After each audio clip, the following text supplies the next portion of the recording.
Yeah, your voice is still breaking at my side. Okay. Uh-oh. I'm sure, yeah, everything is fine. Okay, good. It's live. Here we go. Okay. Yes, now it's open. Hello, everyone. Please say hi Hello. or hello in the comments. Hello. Can everyone see me and hear me? Hi, Great. Hiroko. Hiroko sensei, good morning. Thank you very much for joining. Great.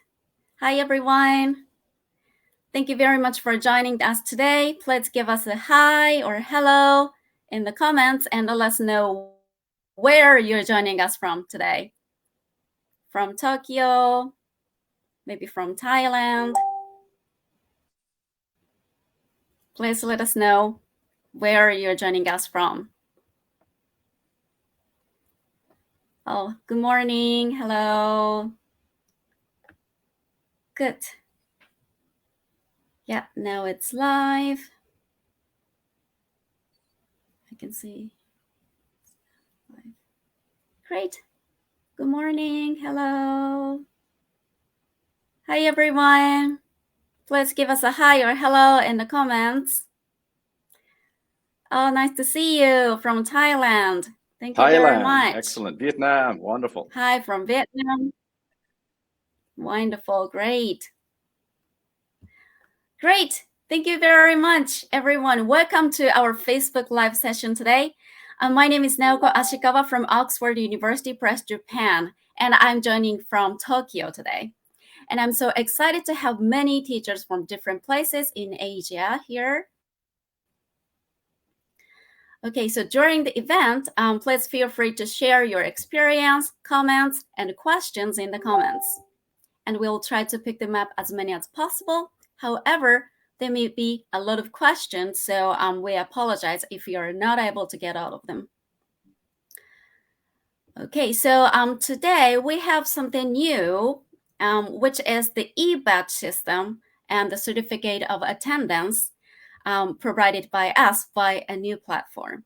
So if you stay and join until the end of the session, you'll get a collectible e-badge as a reward, as well as a certificate of attendance. So please stay tuned and join us until the end of the session and get a link to the survey and please complete that so that you will be able to get the follow-up email with the links to the e-badge as well as the certificate. Okay, so today's topic of this session is about phonics. And we have a special guest here, Mr. Kaj Schwermer, co-author of our popular phonics course book, Oxford Phonics World. Okay, hi, Kaj. Hello. Hi, everyone. Thank you for joining in the middle of the afternoon here in Tokyo, Japan. It's wonderful to be here, and it's good to see people from all over Asia. I see Vietnam, Indonesia, Thailand. Looking forward to talking with all of you and having a nice chat about early literacy instruction and phonics.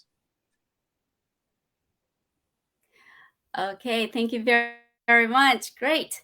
Yes, as talking about phonics together today, I'd like to hear expert advice on phonics instructions from you today. But first of all, let me start with the first question, which is a bit more wide and from the inclusive point of view, because phonics is important to learn how to read and write. So yeah, but I wonder why young learners need to be learning to read and write rather than just doing songs, speaking, or listening. So the first question is why is early literacy important, especially in the EFL context? Why do children need 4 skills in the first place? So would you mind giving us Oh, your input about this point first? sure, great. That's a good question, Naoko. Thank you very much. So as you can see, right now I am in my classroom here at Dalton Junior and Senior High School in Tokyo. And you can't really see, but on the other side, there are a bunch of desks and there's a forest outside. It's a really beautiful campus. So I'm teaching in a junior high school now, and I've been teaching at secondary for over 10 years now, okay? But I've been teaching for 25 years. So before this, for 15 years, I was teaching mainly children, all right? And when I first came to Japan, I was actually running my own private language school, all right? Okay, so do any of you who are listening to this work at or run your own private language school? If so, please just type in yes in the comments, just so we can get an idea. And if no, please write down where you're teaching. Are you teaching in a junior high school, public elementary school? Just type in what your situation is. Okay, so back to the question now, Ko. So running my own private language in Japan here, private language schools are called eikaiwas. Okay, and what that means is that A is English, Kai is speaking, and Wa is like kind of a room or place, right? Okay, so people come to these private language schools to learn how to speak English, okay? So I thought, well, how hard can it be? Students come once a week, okay? The kids come to my school, and we speak English a little bit, and they go home, and they come back the next week, and we speak a little more, okay? I thought that would be quite simple to do, right? There was one problem, though.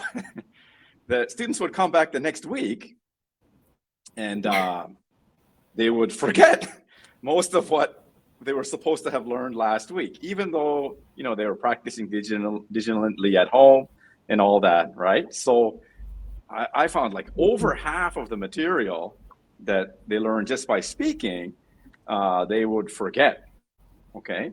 Which in a normal, maybe public school or even here, it's not that big of a deal, right? But in a private language school, the parents send their kids there, and they pay the tuition every month, okay? So if the parents don't see results happening right away, they'll pull their kid out and they'll say some excuse like, oh, you know, my child has to take more piano lessons or more ballet lessons, and it's just one of those things, right?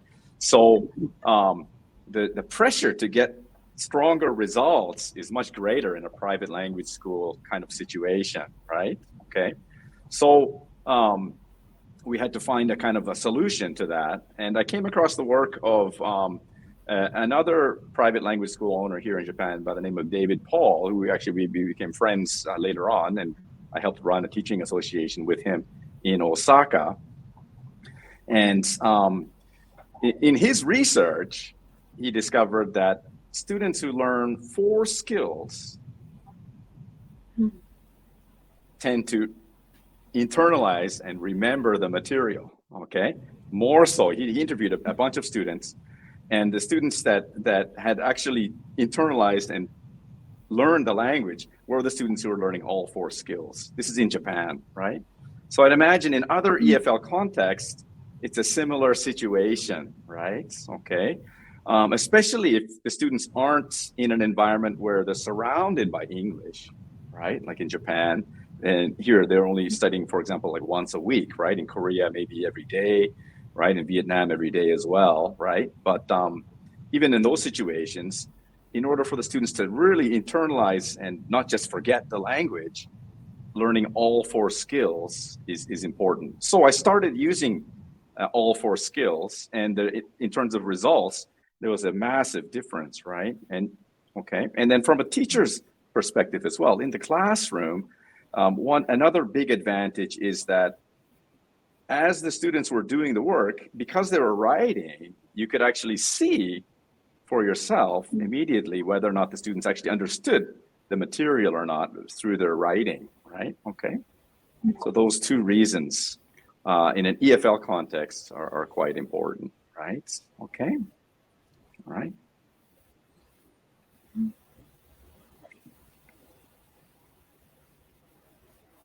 All right, and now that I'm teaching at the junior high school level, okay, go ahead, keep on going, sorry, go ahead.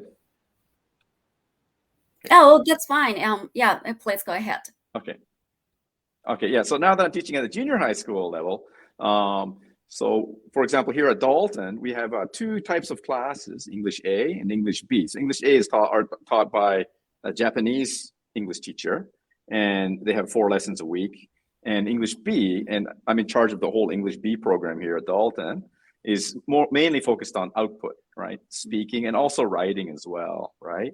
So, but even here and at my previous school, which I was teaching junior high school and high school in Kobe, I found that even though students are learning how to read and write at the junior high school level, I found that a lot of students could not actually read or write very well, right? And the reason why is because they'd never been taught really how to do it properly, right? Okay, all right.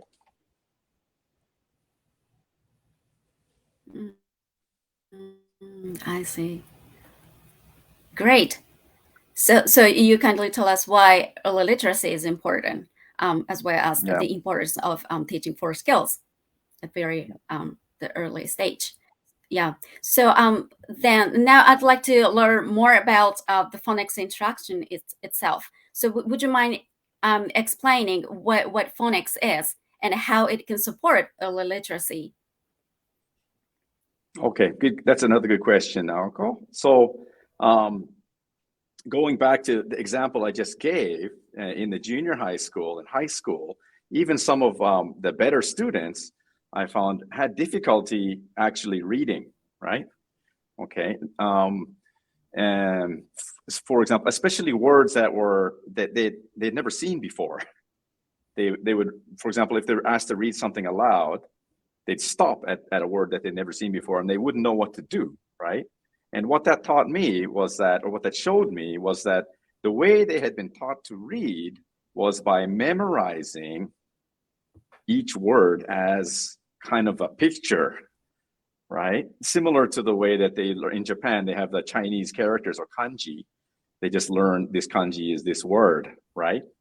So in the junior high school level, students are taught, well, and they learn by writing the same word out many times, and they learn that word is kind of a picture of a word, right? Okay, so even high level students, when they meet a word that they have never seen before, they don't know what to do because they've never actually been taught the process of how we read, right?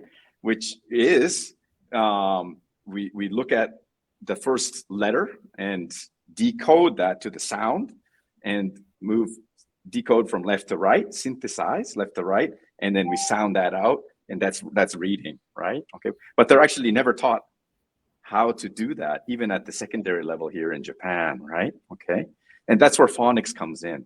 So phonics is basically teaching students how to read, right? So you know that famous expression, if you give a person a fish, right? They'll be able to eat that fish, but if you teach them how to fish, they'll be able to fish on their own. That it's something like that, right? Wow. Okay. So phonics is teaching students how to read and the relationship between the letters and symbols they see on the page and the spoken language, right? So phonics is kind of the bridge between that. All right.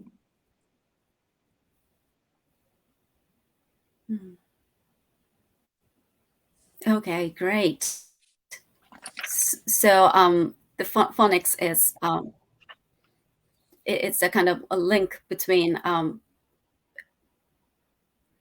this speaking and reading. That's right. Yeah. So basically, Right. one way you could think of reading is reading. So you have the symbols on the page, right? They're just kind of marks on the page in English, right? For example, you have a word. Let's think a word behind me. For example, like this one. Can you see that? Drink, right?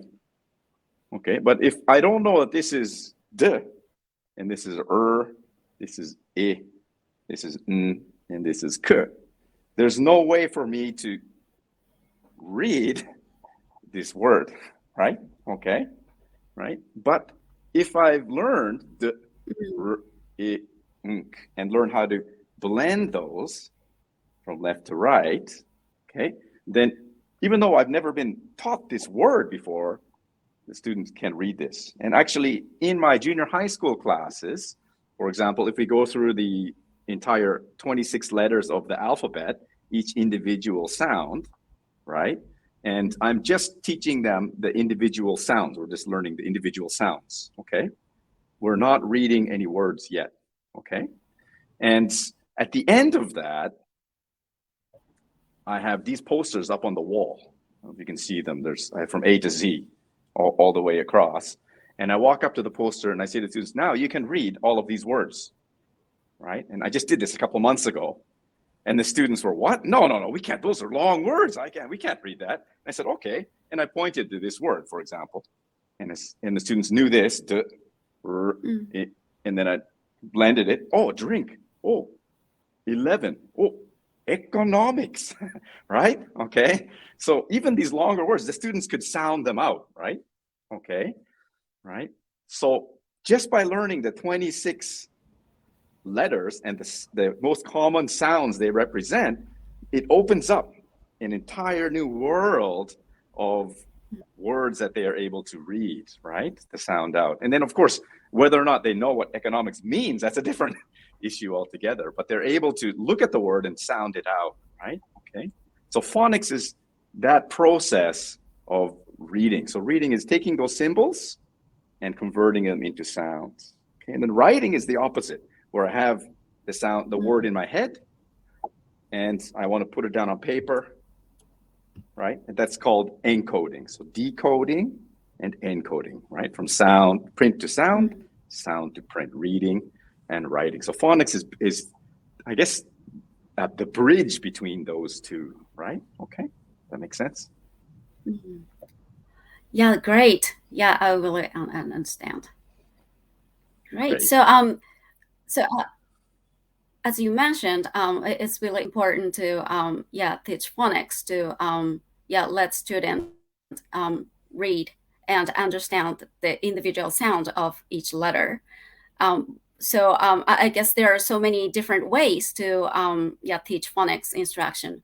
And here in Japan, we have mainly two different methodologies, which synthetic and analytic phonics instructions. Okay. And basically, analytic phonics is more popular here in Japan.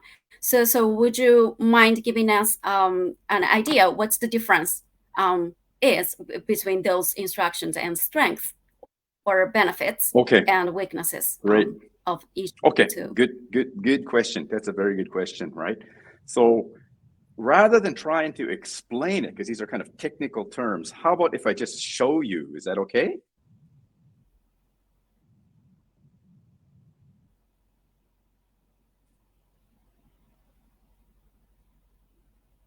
Is that okay? Can I just show you?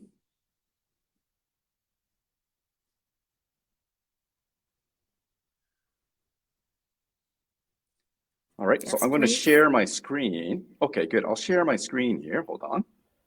Here we go. All right.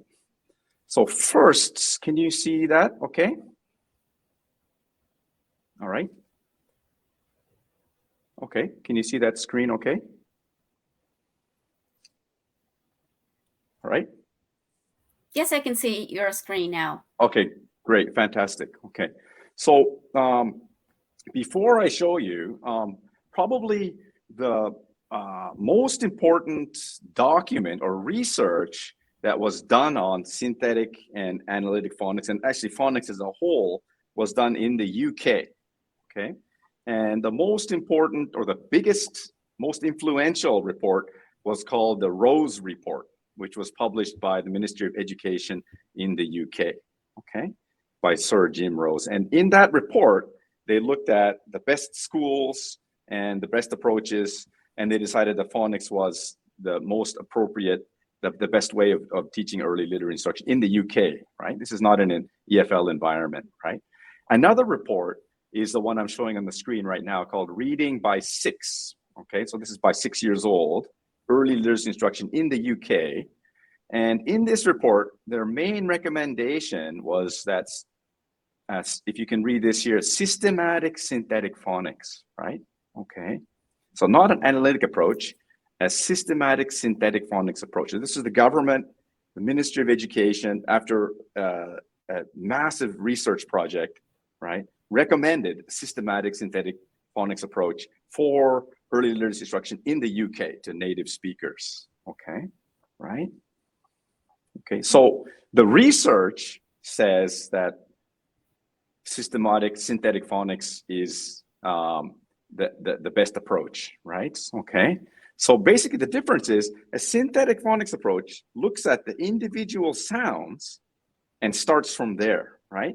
So look at the example that I gave you before, like a, b, k. So we start with the individual 26 letters of the alphabet and then blend them together, and the students can read left to right. That's a synthetic phonics approach, okay?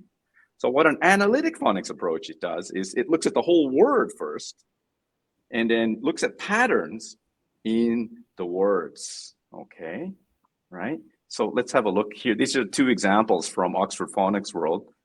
Can you see these two pages? All right.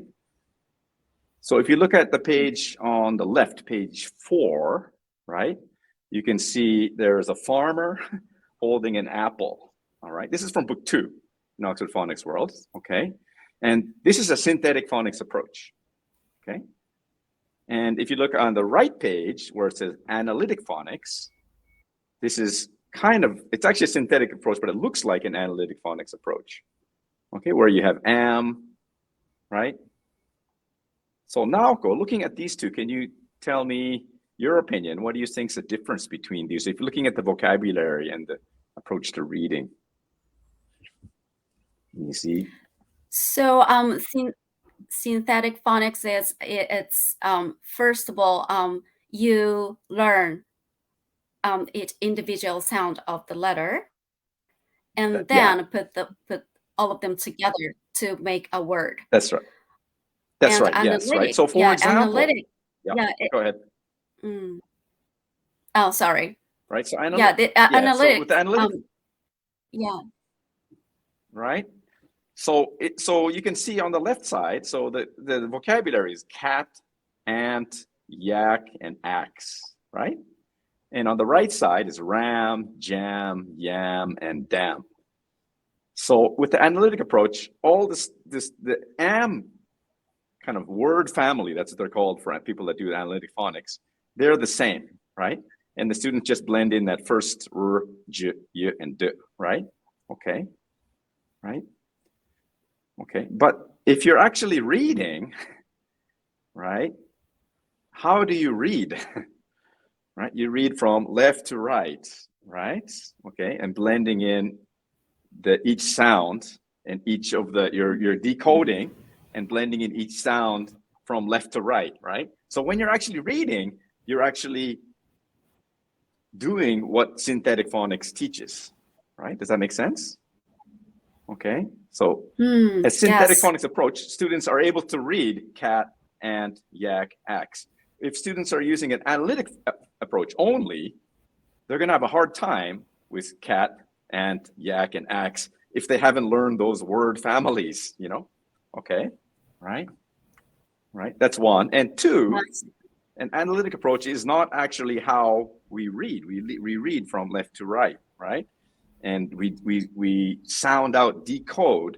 Even fluent readers, the differences with fluent readers is that process is automatic, right? It happens very quickly. Whereas with EFL or beginning readers, they have to kind of do it more deliberately and slowly, right? Okay, right? So doing a purely analytic phonics approach, that's all you're doing, is a mistake. Okay, right? Okay, for two reasons. One, the reason I just mentioned, and another reason is that it's possibly confusing. For example, if you're teaching am, and then you have another one, for example, at and ak, you have all these different kind of word families. Younger learners especially may think that those are actual individual sounds and kind of rules they need to memorize to learn how to read and write, which is actually not the case, right?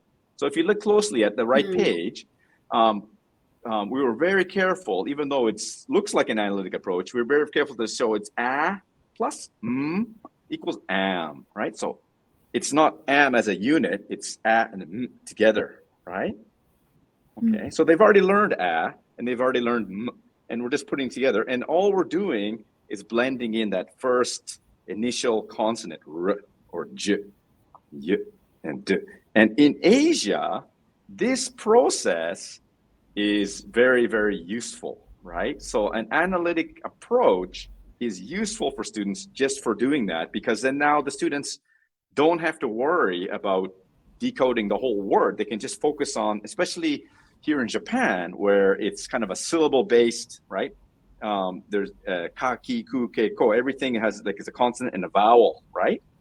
Okay, so in English, it's not like that, right? So it's round. They have to blend in that first, right? So that process, especially here in Asia, is very useful, right?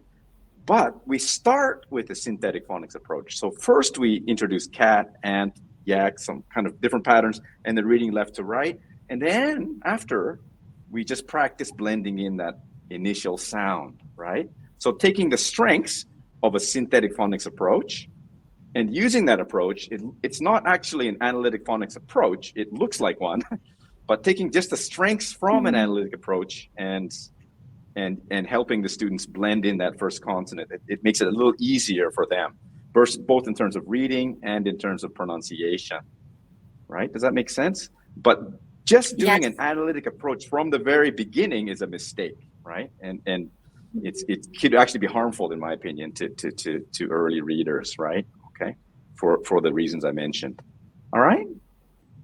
Okay. Great. Yeah. So I'm gonna stop. Now Great. I see the difference between those two methodologies very clearly now.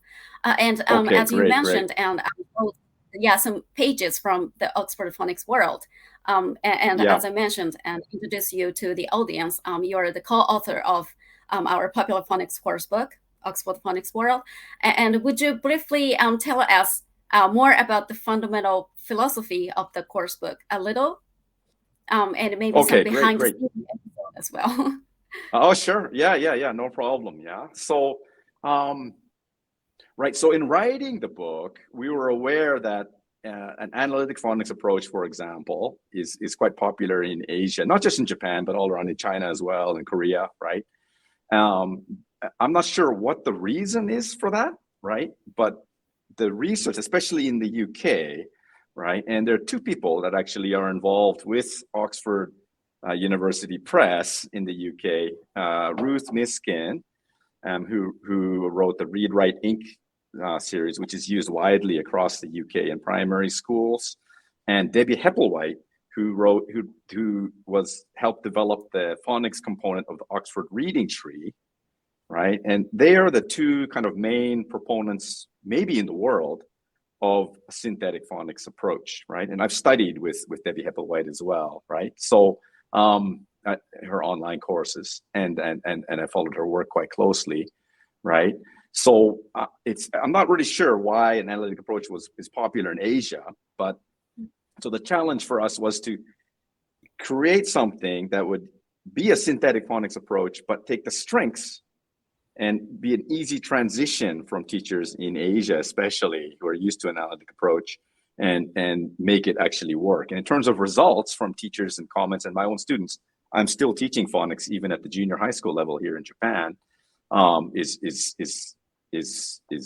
quite strong, right? So really strong results in terms of building students' confidence, learning how to read from the very beginning, learning how to read and write, so one of the challenges, however, is that phonics tends to be kind of like a bottom-up approach. We're just looking at the individual sounds, or in a lot of textbooks, for example, especially for primary, it's just kind of added on. We have some activities. Oh, let's do a little bit of phonics, right? So another challenge is we wanted to reverse that. Okay, we wanted to start with phonics and then have a communication around it, and also create kind of an interesting, fun approach to phonics, right? Whereas a lot of the way I'm not sure if it's the way that teachers present it, or, it just, there's this kind of image of it being kind of bottom up, dry, and not so interesting. So we wanted to kind of challenge that and create something kind of innovative, right? So there are a bunch of ways we did that. And probably the main one and the most popular one is, and again, maybe I'll just show you an example, right? Okay, so I got some teachers' cards here, right? So maybe you can be my student. All right. Okay. All right. So this is all right. So again, like maybe if students don't know what this is, I'll just hold it up and look at it, kind of, oh, what is this, right? And maybe get the students to ask me, right? It's an Naoko, what is this? Ringo. It is Okay, apple. yes. Okay, and then maybe like, well, I'll get you to ask me, what's this or an apple, and then finally we'll discover it's an apple, right? Okay, Yes. so an apple. All right, so then you would say, I'd say apple. So the pronunciation is important. Apple, right? From beginning to end. Apple, right? Okay, right. And then I would say to the students, well, this apple is not a normal everyday apple. It's a special apple. Special It apple. isn't. That's right. It isn't. Angry apple. Right? An angry apple. So can you say that? Angry. Okay. Angry apple. Right. Okay. You don't look angry. More. An angry apple. Angry apple. Okay, that's it. Yes, very, very good. Right? Okay. So then, so we'll introduce this. So that's a little more fun, right? Okay. And then from here, I'll say, okay, so what's the first sound in apple, right? And then I'll say there's three sounds. Three sounds in apple. What's the first sound, right? And then I won't teach you right? So can you say that? What's the first sound? Right? Okay, so I get the students to isolate and identify that sound and say it, right? And in Japan, actually, there is no sound. It's like for example, like the letter A is pronounced right? So so it's a particularly tricky one. And then from here, I'll say, okay, one more time. So if you're my student,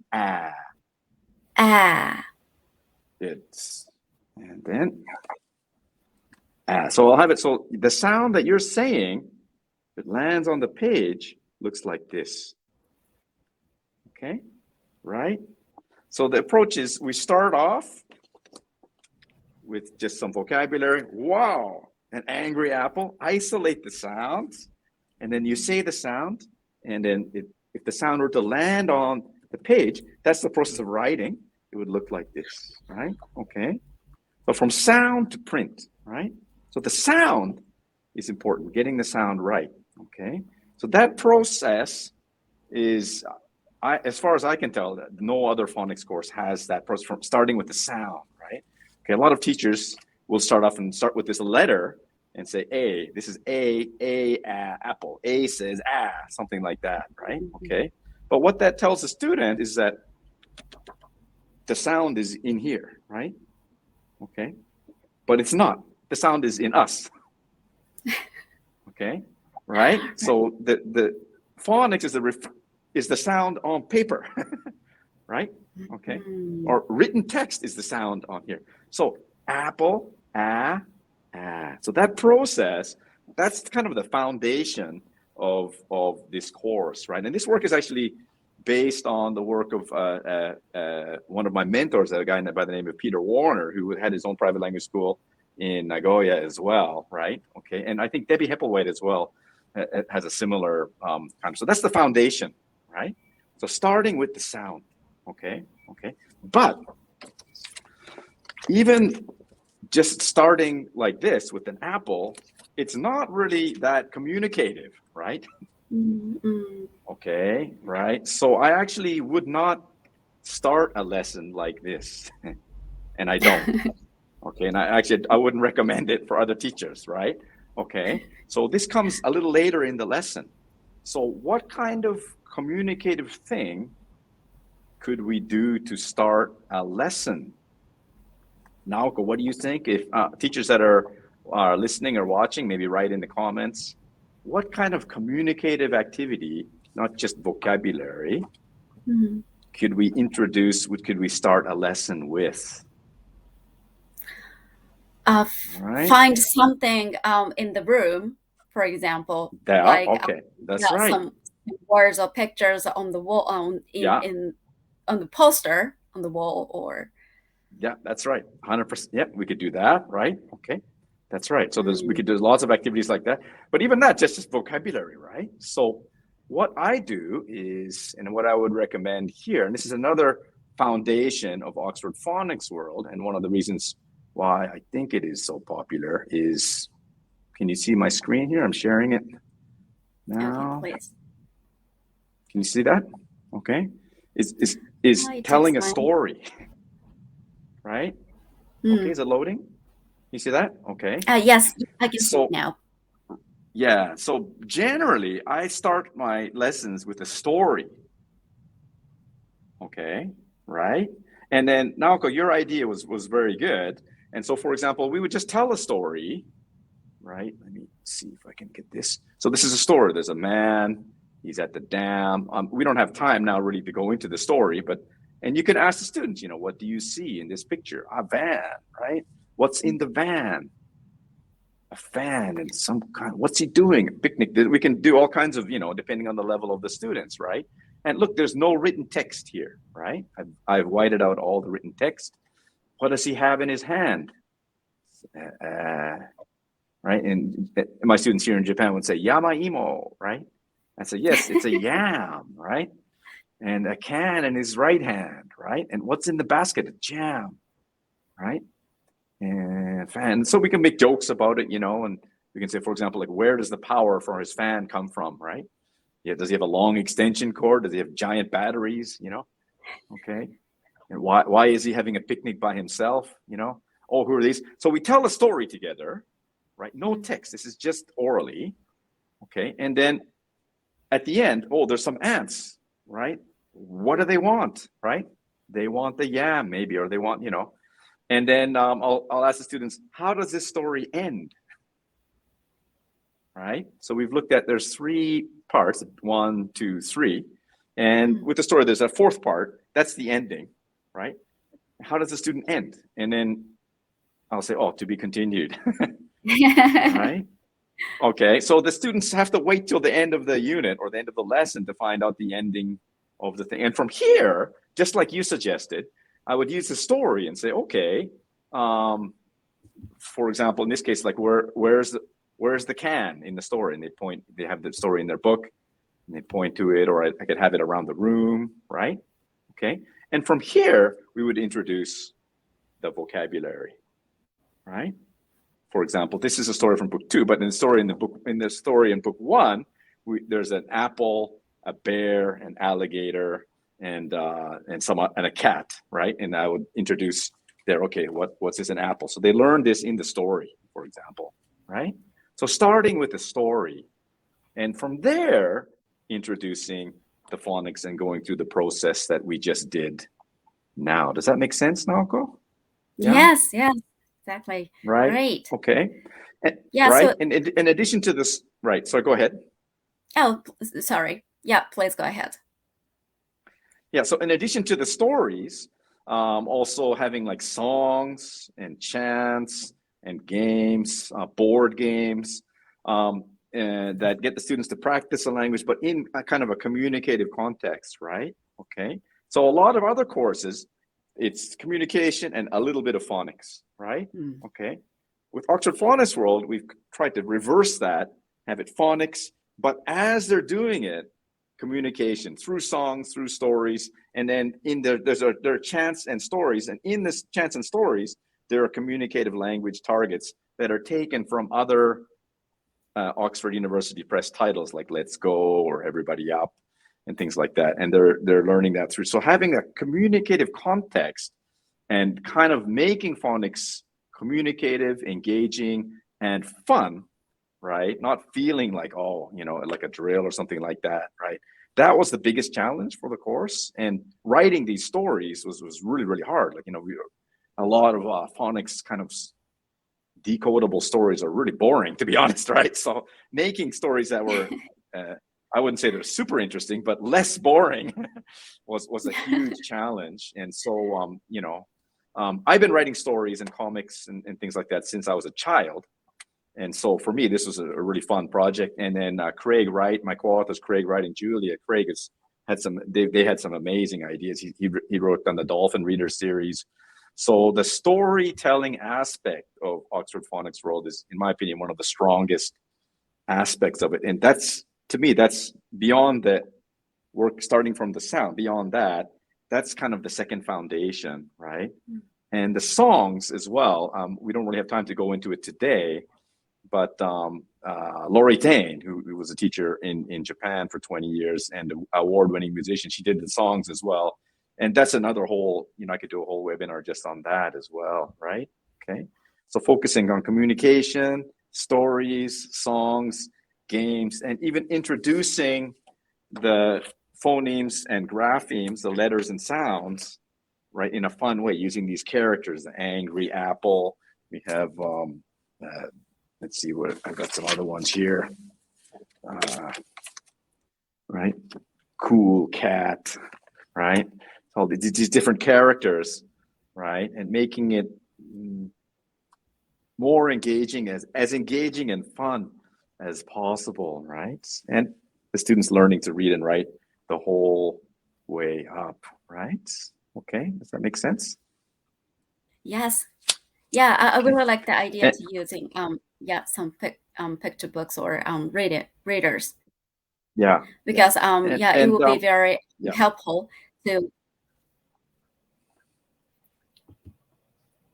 that's right. develop right. students' creativity and 21st century skills as well. Right. So I really That's like right. the idea. Yeah. And speaking of 21st century, I think about a year and a half ago, Oxford University Press co-developed an app for Oxford Phonics World, which students can use on their smartphones or their iPad. And there are a lot of really, really good games on there as well. And some of my colleagues who run their own private language schools say their kids just love those as well. So maybe at the end of this session, we could show a short video showing some of the games from that app. Yeah. Okay. Yeah, great. Yeah, app should be a king for student. Yeah, it should be very fun. Great. So it's nearly the time to close this session. So we only have a couple of minutes to get some questions from the audience. So teachers, if you have any questions or comments, or if you'd like to share your experience, please type in the comments so that we can pick it up. And Kai can help and answer some questions and comments.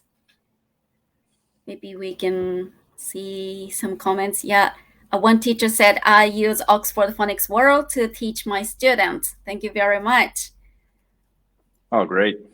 That's great to hear that. Yeah, and if you'd be interested to use Oxford Phonics World, we have the digital brochure which have all of the information about the course book. We can share the link to the brochure in the comments, so please find it.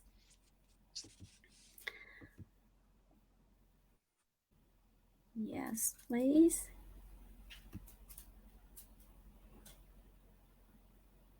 And we also have the wide variety of free resources online too that could be used with your course book or with any of the phonics instruction materials.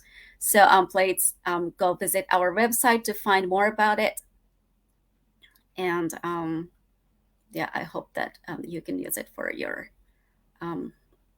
regular lessons. Great.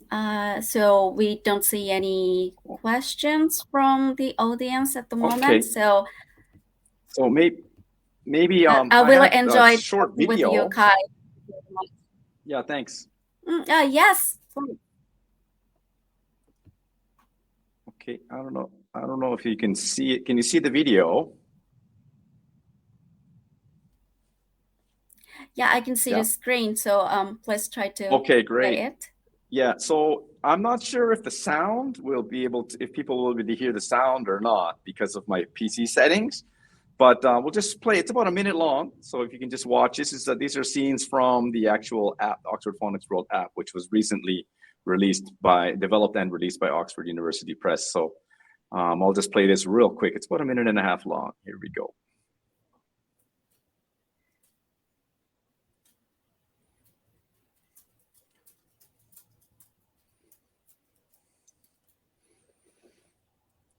Oh, looks great. These are some of the games that are in the app. Oh, it looks fun. Right. Yeah, they're great. And you can play them on the iPad or iPhone. Just amazing, the developers that made this.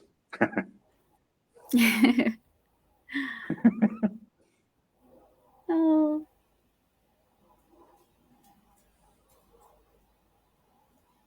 Great. I really like that. I don't know who that is. Oh, you're in the costume. Good.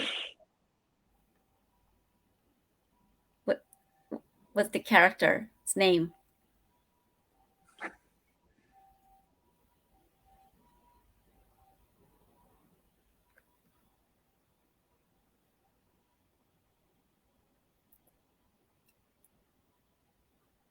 Yeah, great. Yeah, the app looks great. So, yeah, if teachers, if you'd be interested, please go visit our website to find more about the app too. Thank you very much, Kai, for sharing Great. the great Thank you, video. Naoko. Yeah, great. Thanks. Great. Yeah. So, yeah, time flies. It's time to close the session. So, thank you very much again for joining today, Kai. I really enjoyed Thanks. talking with you. Yeah, I hope that Yeah, yeah, same here, everyone. Naoko. Thank you. Yes. Yeah, I got some ideas on why literacy is important and what phonics is and how to instruct and some practical tips for teaching in class. So if you'd be interested Great. in the course book, Oxford Phonics World, please access the digital brochure that has the whole information about the course. And for any other teaching materials, please visit our website to see more details, and lots of free resources are available to help your lessons too. So please do not forget to complete the survey to get your e-badge and the certificate of attendance for this live session today. So we look forward to seeing everyone who's joined this session today and hope to see you again soon. Thank you very much, Kai. And thank you very much, everyone. Thank you very much. Thank you. Thank you. Yeah. Also, I'm on Facebook as well. Bye. So if you just look me up and we can get in touch if you have any questions you want to ask later on. No problem. All right. Thank you, Naoko. Thank you, Oxford University Press. And thank you most of all to all the teachers who attended today. Hope to see you again. Bye.